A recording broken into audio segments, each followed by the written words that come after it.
These are the three effects we looked at before. The first effect, a disparity in profits. The Corte Inglés stops hiring or lays people off, but blast furnaces demand more workers. Which workers? Those who were working close to consumption. Gradually, they move from one sector to another.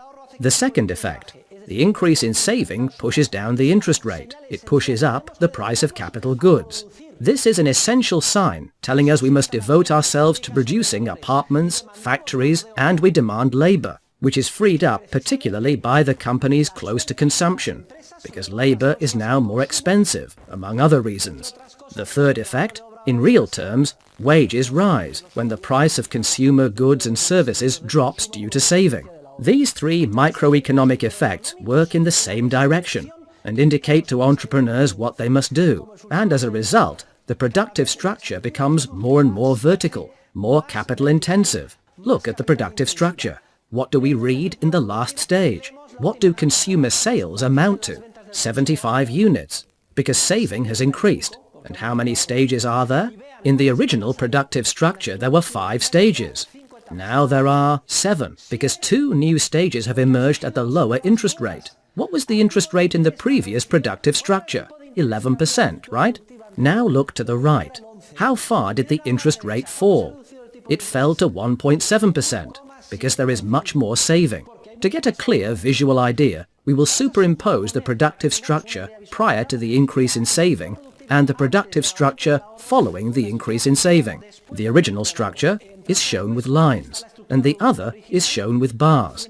As you can see, because people have consumed less in monetary terms, the consumption stage and the stages closest to it have narrowed. However, the 4th and 5th stages have widened, and most importantly, 2 new stages, which did not exist before, have emerged. In the past, these were not profitable, but they were part of the project as entrepreneurs had imagined it. Now, with the interest rate as low as it is, these stages, which will mature in the form of a product in 6 or 7 years, begin to be profitable and are undertaken. These 2 stages, more distant from consumption, did not exist before.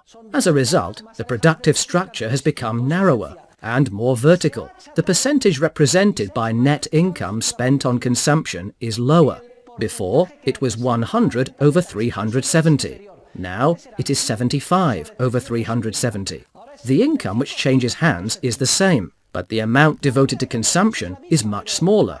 In India, a very poor country, most of the income which changes hands is spent on consumption. In Switzerland, most of the income which changes hands is spent on the stages distant from consumption, and thus these countries are much wealthier. An increase in saving means people spend less today on consumption, but that saving is used to finance investment projects which are more capital-intensive and complex, take more stages to complete, and when they mature will give rise to a huge increase in the quantity and quality of consumer goods produced. 2, 3, 4, 5 years from now, better and much more plentiful consumer goods will reach the market. And what is more, they will meet with a monetary demand that has dropped to 75 units. What will happen to the monetary price of consumer goods if in 3 or 4 years better goods in much greater quantities reach the market and demand has fallen to 75 units? If there is a much larger supply and a smaller demand, the monetary price of consumer goods will tend to fall. Everyone will have about the same income, yet prices will be lower and lower. Our wealth and economic development will increase more and more. Cars, washing machines, recreation, etc. Compare that with the Spain of 40 years ago, or with India or Haiti, where people harvest by hand and are very poor as a result. They lack capital goods because they have not saved. The secret to economic development is not consumption, but saving. Therefore, dear students, we have arrived at the theoretical solution to the so-called paradox of thrift. Keynesian economists claim that nothing is worse for the economy than saving. They say that if people save, consumption decreases, and since such economists view consumption as the most important part of GDP, because they eliminate at one stroke all intermediate stages, they think that whatever affects consumption automatically affects the entire economy. These economists ignore the time dimension of the production process. If consumption drops and sales slump at the Corte Inglés, They think the whole economy is on the road to ruin. This is a very grave error.